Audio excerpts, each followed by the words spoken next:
नमस्कार साथियों। Railway driver के लिए साइंस का कुछ और प्रश्न लेकर हम आप लोगों के बीच आए हैं।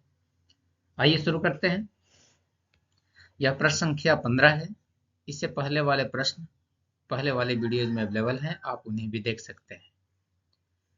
प्रश्न कहता है, यदि किसी गेंद को ऊर्ध्वाधर रूप से ऊपर फेंका जाए, मतलब सीधा फेंका जाए, तो गुरुत्वीय त्वरण, तो जो गुरुत्वाकर्षण त्वरण होगा पृथ्वी के द्वारा जो उसके ऊपर लगाया जाएगा, वह गेंद के गति की विपरीत दिशा में होगा।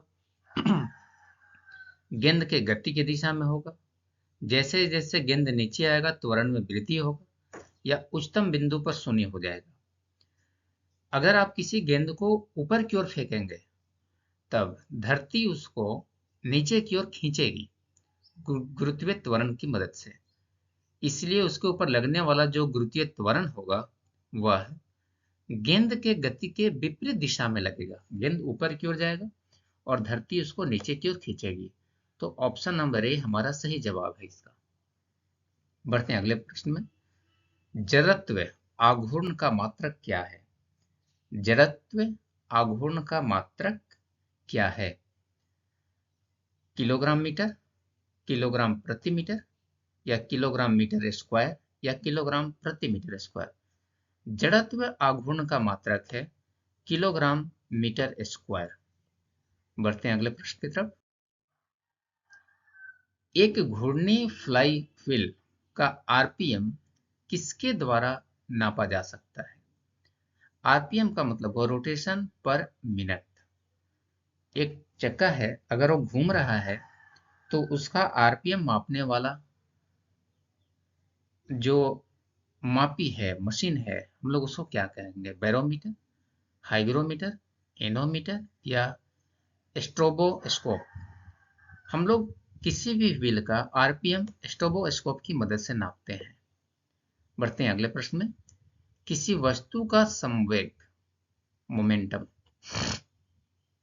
संवेग मोमेंटम किस पर निर्भर करता है? मोमेंटम का मतलब तो m इंटू भी होता है ना, P बराबर एम भी। यस, तो किसी भी वस्तु का जो संवेग होता है वह संवेग वस्तु का द्रव्यमान और वस्तु का जो वेग है उन दोनों के ऊपर निर्भर करता है। तो द्रव्यमान और वेग, सी हमारा सही जवाब है, ऑप्शन नंबर सी। बढ़ते हैं हम लोग अगले प्रश्न की तरफ। यहाँ यांत्रिक ऊर्जा को विद्युत में परिवर्तित करता है। किसके द्वारा हम लोग यांत्रिक ऊर्जा को विद्युत ऊर्जा में परिवर्तित करने सकते हैं? विद्युत मोटर के द्वारा? नहीं। विद्युत इस्त्री के द्वारा, सीसा संचालन द्वारा, या विद्युत जनरेटर के द्वारा? जनित्र द्वारा है, जनरेटर के द्वारा होगा वो। विद्युत जनरेटर के द्वारा हम यांत्रिक ऊर्जा को, मैकेनिकल एनर्जी को विद्युत ऊर्जा में, इलेक्ट्रिकल एनर्जी में परिवर्तित कर पाते हैं। बढ़ते हैं अगले प्रश्न में। शुष्क सेल ड्राई बैटरी में जो ऊर्जा संग्रहित होती है वह कौन सी ऊर्जा होती है? शुष्क सेल बना होता है केमिकल से, जैसे बैटरी जो हम लोग घड़ी में लगाते हैं, रेडियो में लगाते हैं, उसमें केमिकल होता है। तो रासायनिक ऊर्जा वहां विद्युत ऊर्जा में बदलता है, इसलिए ऑप्शन सी इसका सही जवाब है। अगला प्रश्न। जब वस्तु का वेग दुगना हो जाएगा तब इसका त्वरण क्या होगा? संवेग क्या होगा? गतिज ऊर्जा क्या होगा या स्थिति ऊर्जा क्या होगा?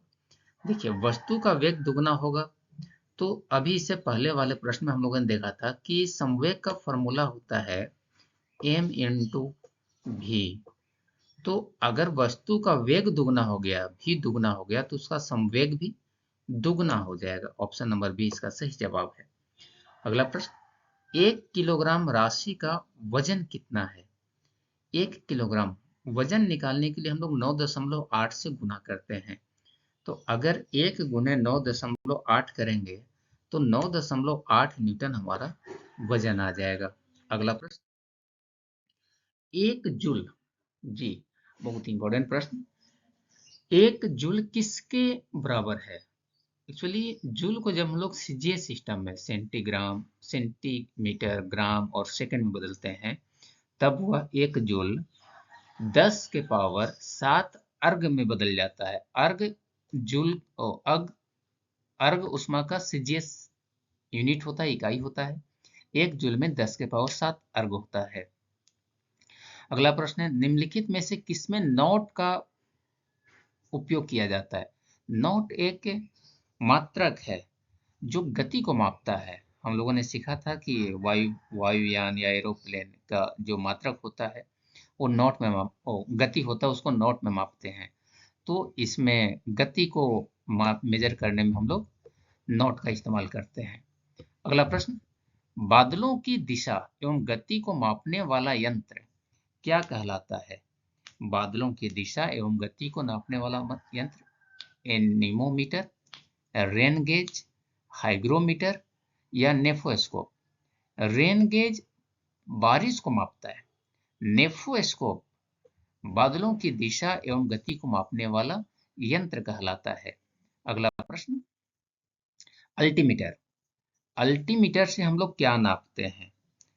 अल्टीमीटर जमीन से कौन सा स्थान कितना ऊंचा है, जमीन से नहीं, समुद्र तल से, हम लोग उसको नापने के लिए अल्टीमीटर का इस्तेमाल करते हैं। मतलब भूतल से ऊंचाई हम लोगों को नापने के लिए अल्टीमीटर का इस्तेमाल किया जाता है।